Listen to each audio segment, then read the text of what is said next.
सुरू. सर्व पत्रकार बंधूंना पहिल्यांदा माझा नमस्कार. जय महाराष्ट्र. आज बऱ्याच दिवसानंतर मी आपल्या पुढे येत आहे.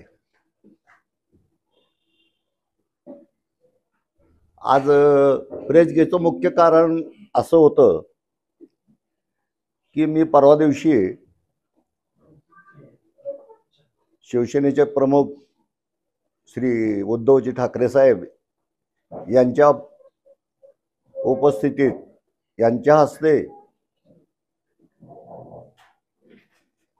शिवबंधन बांधून पुन्हा शिवसेनेमध्ये प्रवेश केला. आपल्या सर्वांना माहीत आहे की मी 17-18 वर्षापूर्वी या धाराशिव जिल्ह्यामध्ये 2 वेळेस शिवसेनेचा खासदार म्हणून होऊन गेलो आणि धाराशिव जिल्ह्यामध्ये देश स्वतंत्र झाल्यानंतर पहिल्यांदा काँग्रेस व्यतिरिक्त दुसऱ्या पार्टीचा म्हणजे शिवसेनेचा खासदार या मतदारसंघाने निवडून दिला आणि त्याच्यानंतर जी परंपरा चालू झाली ती मला वाटतं आजपर्यंत ती परंपरा चालू आहे. एक डॉक्टर साहेब पद्मसिंह पाटील साहेबांचा एक अपवाद वगळला तर कंटिन्युअस इथला खासदार हा शिवसेनेचा निवडून येत गेलाय आणि पुढे निवडून जाणार आहे. तर त्या दृष्टिकोनातून तुमच्या पुढे येऊन मनातलं काहीतरी बोलावं. मी 10 वर्ष बीजेपी मध्ये काम करत होतो. बीजेपी मध्ये काम करताना पहिले 5 वर्ष बीजेपीच्या शिस्तीबद्दल किंवा त्यांच्या कार्यपद्धतीबद्दल माझ्या मनात जी उत्सुकता होती ती उत्सुकता बऱ्यापैकी पूर्ण झाली असं मला वाटलं. पण ज्यावेळेस बीजेपीचा दुसरा टर्म चालू झाला त्याच्यानंतर पहिले 1-2 वर्ष 2-2.5 वर्ष बऱ्यापैकी गेले आणि त्याच्यानंतर मी उपाध्यक्ष महाराष्ट्राचा असताना आणि प्रदेशच्या बॉडीवर असताना मंथली मीटिंगमध्ये मी बरेचसे मुद्दे उपस्थित केले. मला भाजपविषयी थोडंसं बोलायचंय की भाजपचं आत्ताचं जे वातावरण आहे ते काँग्रेसवाल्याला त्रास देतात. काँग्रेसवाल्याला आपला अशोक चव्हाणचं उदाहरण आहे किंवा अजित पवारांचं उदाहरण आहे. जे खरेच भ्रष्टाचारी आहेत त्यांना आपल्याकडे वळवून घेणं आणि त्यांना क्लीन चिट देऊन टाकणं. आता परवा अजित पवारांना क्लीन चिट दिली पण अजित पवारला तुम्ही क्लीन चिट दिली पण जनतेच्या मनामध्ये अजित पवारची प्रतिमा जी आहे त्या प्रतिमेला तुम्ही क्लीन चिट देऊ शकत नाही. अशोक चव्हाणच्या भ्रष्टाचाराला तुम्ही वर्करनी क्लीन चिट दिली, त्याला राज्यसभेवर नेमलं, पण लोकांच्या मनामध्ये जी भावना आहे त्यांच्याविषयी त्या भावनाला तुम्ही आवरू शकत नाही. मग मला एक प्रश्न पडला. मी एकदा विचारलंय त्यांना की आत्ताच्या देशामध्ये सगळ्यात मोठा पक्ष भाजप आहे आपला आणि भाजपमध्ये एक सुद्धा माणसाच्या पाठीमागे तुम्ही ईडी लावत नाही. एकाही माणसाच्या पाठीमागे तुम्ही शिव्याचं लपडं लावत नाही. एकाही माणसाला इन्कम टॅक्सची नोटीस जात नाही. म्हणजे भाजप भ्रष्टाचार विरहित चालणारा पक्ष आहे अशा प्रकारची भावना भाजपच्या नेत्याची आहे का? भाजपमध्ये तर प्रचंड प्रमाणात भ्रष्टाचार चालतो. आता भाजपच्या भ्रष्टाचाराची उदाहरणं म्हणलं तर आपण सगळे पत्रकार आहात, आपण 10 ठिकाणी जाणारे येणारे आहेत, आपण लहानातल्या लहान माणसापासून मोठ्यातल्या मोठ्या माणसाच्या मनातलं जे काय आहे ते तुम्ही काढून घेणारे लोक आहेत. तर माझं मत होतं की तुम्ही जगाला दाखवाय पुरतं तरी तुम्ही एक 10 लोकांवर भाजपच्या रेट टाकायला हवा, छापे टाकायला हवा. त्यांना ईडीच्या नोटिसा द्या, त्यांच्यावर कार्यवाही करा किंवा मग कारवाई करू नका. पण लोकांना असं वाटलं पाहिजे की हे सगळ्या पक्षातले भ्रष्टाचारी आहेत, त्या सगळ्या पक्षातल्या भ्रष्टाचारीला हे विरोध करताय, सगळ्यातला मधला भ्रष्टाचार काढून टाकताय, अशा प्रकारची भावना सर्वसामान्य माणसाची होईल आणि मग भाजपकडे बघताना सर्वसामान्य माणसाचा कल चांगला होईल. पण त्यांची ती भूमिका अजिबात दिसली नाही. आता आपण म्हणतो तसं प्रत्येक माणसाच्या मनामध्ये देश हुकुमशाहीकडे चाललाय अशा प्रकारची भावना येते. कारण तो दोषी आहे दोषी नाही हे बघत नाहीत. कुणीतरी पक्षाच्या विरोधात बोलला की त्या कन्सर्न पोलीस स्टेशनला फोन करायचा, त्या माणसाला बोलवून घ्या, 2 दिवस आतमध्ये ठेवून टाका. वातावरण निर्माण व्हायला लागलंय. मग भीतीचं वातावरण आता निर्माण व्हायला लागलंय म्हणल्यानंतर आता इथून पुढं जर मोदीला तुम्ही बहुमत दिलं तर पुढं निर्माण होणारी जी काय संसदीय लोकशाही आहे ती धोक्यात येण्याची शक्यता मला जास्त वाटते. म्हणून सर्वसामान्य माणसाला आम्ही जागृत करतोय की ही लोकशाही जाऊन हुकुमशाही येता कामा नये. लोकशाहीने जे आपल्याला अधिकार दिलेत सगळ्या वर्गाला, SC ST VGNT, तुमचे OBC, आता मराठा समाजाला आरक्षण द्यायची वेळ आली होती. बिचारा तो गरीब जरांगे पाटील त्याने उपोषणं केली, आंदोलनं केली, सगळी केली, पण तुम्ही त्याची फसवणूक केली.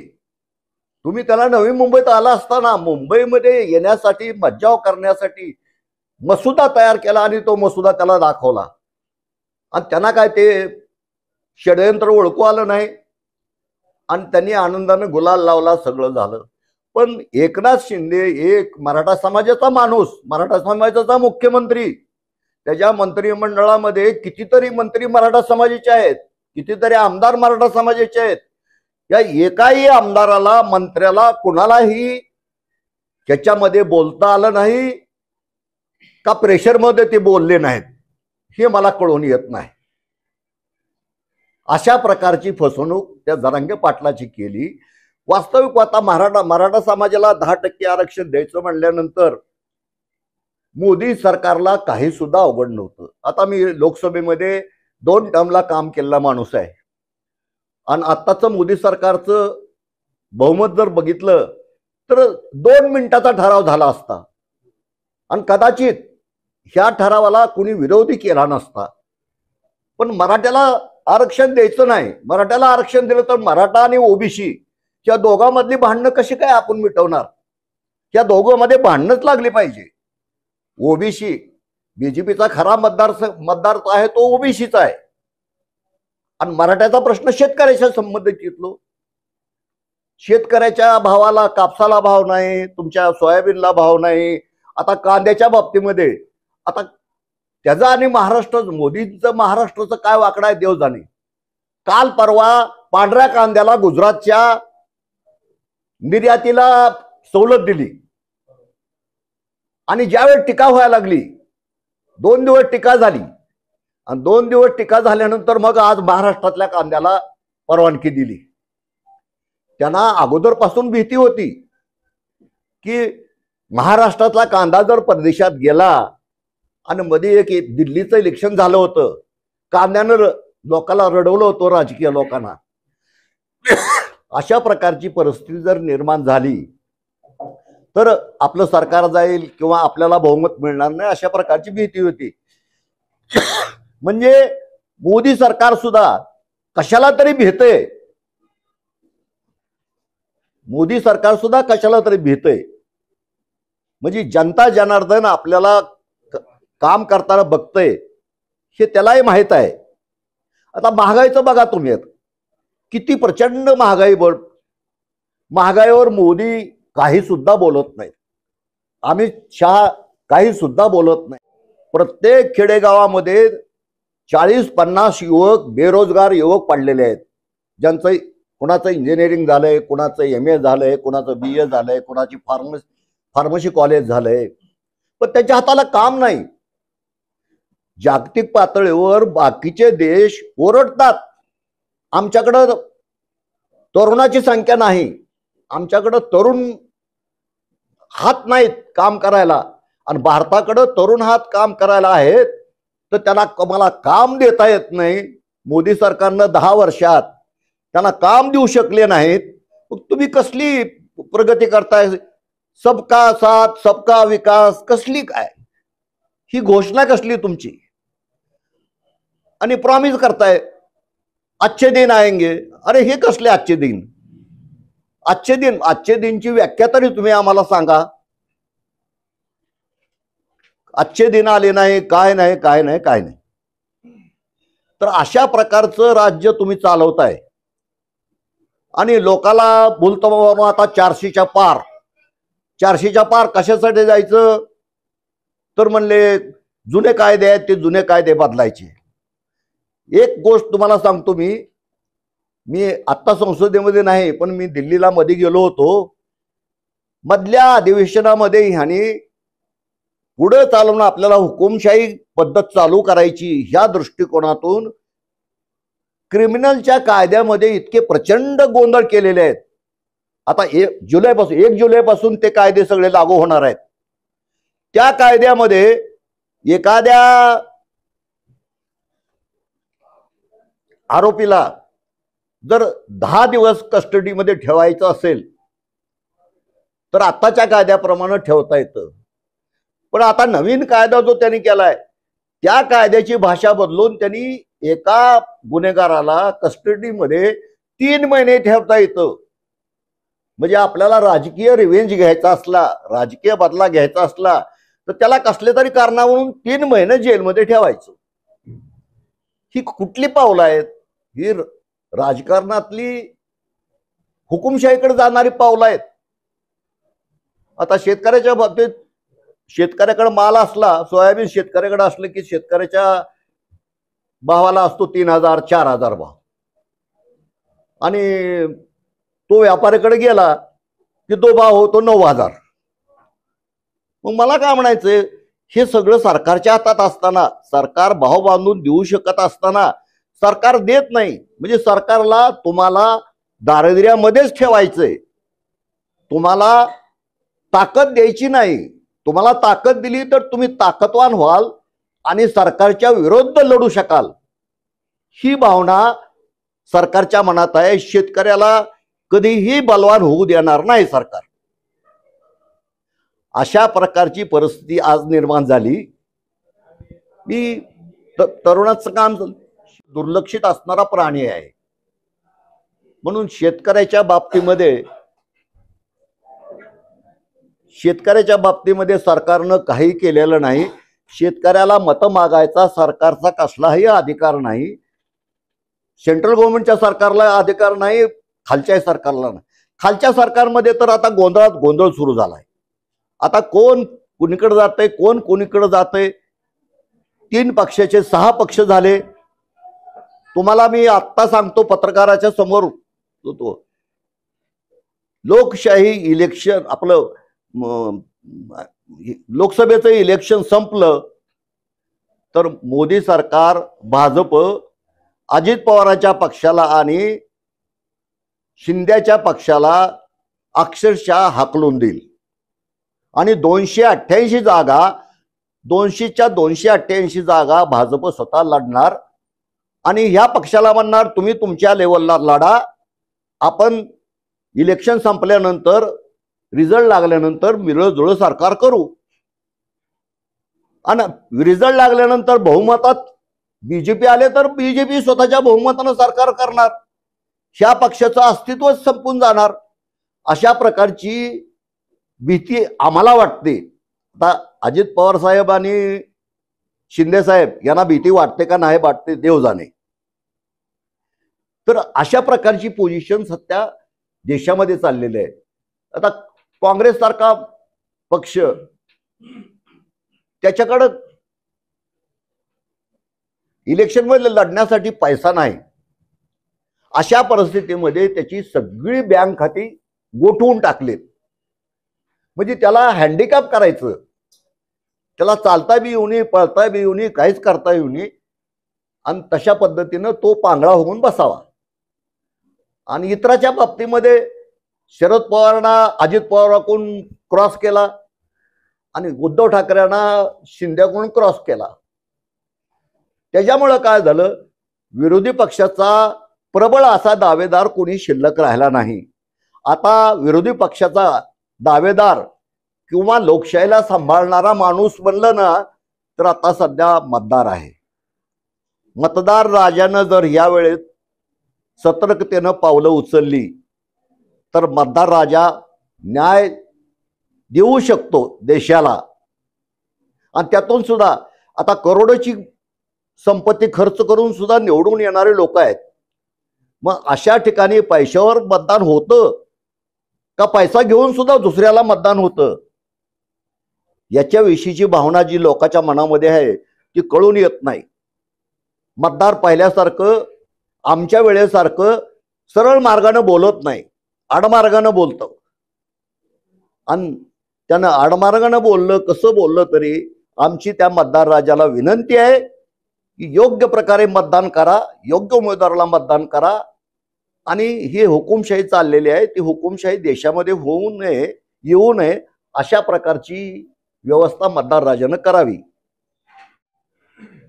मुंबई, पुणे, नाशिक, कोल्हापूर, कोकणातला अलिबाग वगैरे अशा भागामध्ये भरपूर पैसा लावायचा, गुळगुळीत रस्ते करायचे, ओव्हरब्रिज मोठमोठे करायचे, समुद्रमार्गातले रस्ते करायचे आणि त्या शहरी मतदाराला खुश करायचं. आता शहरी मतदाराला खुश करायचं हा एक त्याच्यामागचा मुद्दा आहे.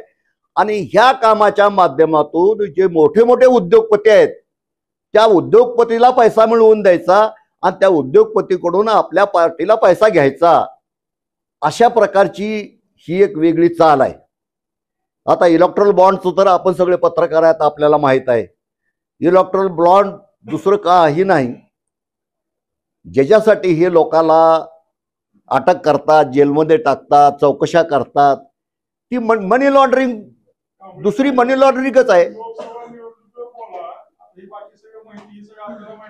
बरं बरं बरं ठीक आहे. माझा वैयक्तिक प्रश्न होता खाजगी.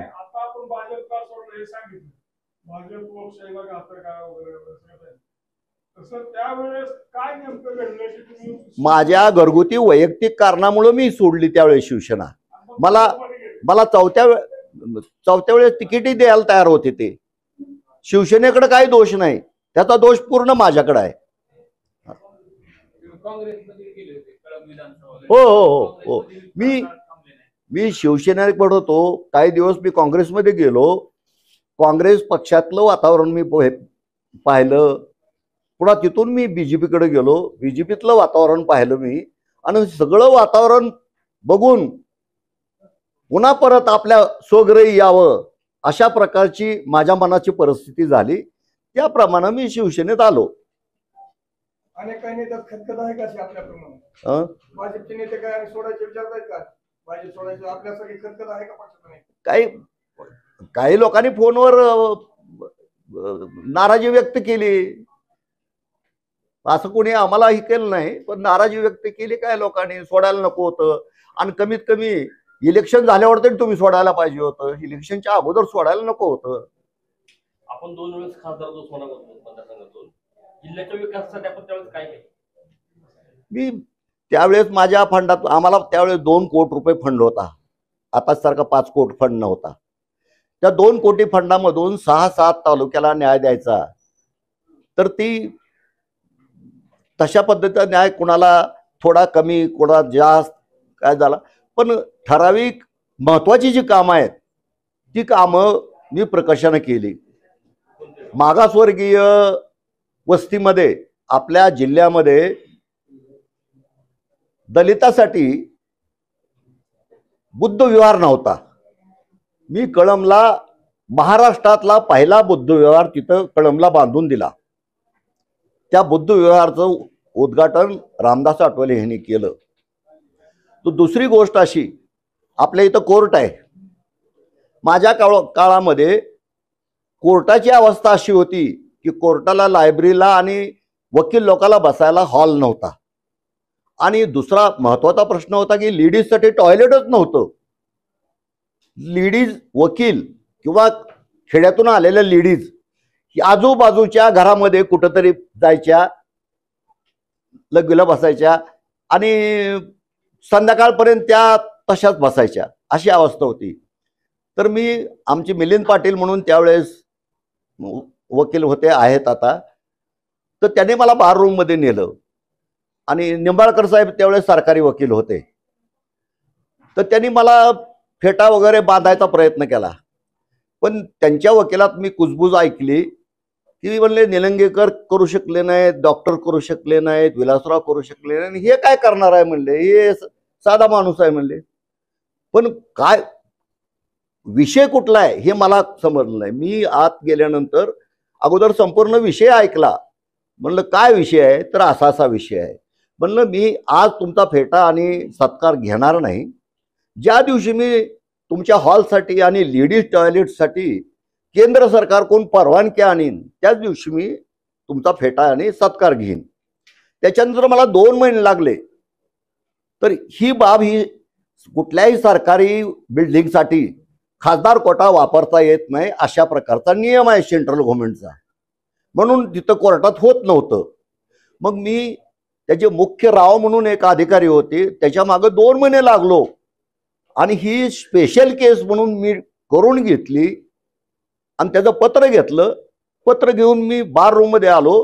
निंबाळकर साहेबांकडे ते पत्र दिलं. डेंगळे वकील साहेब त्यावेळेस होते बघा. डेंगळे वकील साहेबांनी माझा पाठलाग भरपूर केला त्यावेळेस. आणि मग आता वरचा हॉल बांधला, तिथं टॉयलेटची व्यवस्था झाली, लेडीजची, सामान्य माणसाची टॉयलेटची, आणि लायब्ररीचं हॉल झाला. आणि ह्याच्यासाठी म्हणून जज लोक कोणाच्याही सत्काराला येत नाहीत, त्यांनी हायकोर्टाच्या जजेची परवानगी घेऊन 7ची जज माझ्या सत्काराला त्यावेळेस होते. आठवत नाही, मी लिस्ट बघितली तर अजून परत तुम्हाला सांगू शकेन. तर अशा प्रकारे. आणि विशेष म्हणजे साहेब तुमचं नाव काय? राजभाऊ. विशेष म्हणजे शेतकऱ्याच्या शेताला जायला रस्ते नव्हते आपल्या जिल्ह्यामध्ये. तर ती जिथं जिथं अडचण आहे, जिथं पांदण आहे, पावसाळ्यात त्या बैलगाडी जात नाही, काय जात नाही, अशा सगळ्या ठिकाणी तुम्ही कळंब तालुक्यात बघा, भूम तालुक्यात बघा, परांडा तालुक्यात बघा, इकडं तुमच्या तुळजापूरमध्ये बघा. कारण उस्मानाबाद मध्ये काय होतं, डॉक्टर साहेब होते, त्यामुळे डॉक्टर साहेबांच्या तालुक्यामध्ये काम व्हायला काय हीच होत नव्हतं. त्याच्यामुळे आम्हाला इथं काम करायला चान्स मिळत नव्हता. म्हणजे वस्तुस्थिती सांगायला काय हरकत नाही. डॉक्टर साहेब दुसऱ्या पक्षात होते, मी माझ्या पक्षात होतो. पण डॉक्टर साहेबांच्या कामाबद्दल सुद्धा मला बोलायला म्हणजे हरकतच नाही आहे. जे सत्य आहे ते सत्य आहे, चाहे पक्ष कुठलाही असू द्या, काय असू द्या. पण आपण माणूस म्हणून एकमेकाविषयी सत्य बोलायला पाहिजे. डॉक्टर साहेबांची दहशत होती का? दहशतीमुळे आपण काम केलं नाही. हा, डॉक्टर साहेबांची दहशतीमुळे आपण काम केलं नाही. काय मला दहशतीमुळे काम केलं नाही का असं म्हणणं आहे त्यांचं? नाही, तसं काय नाही.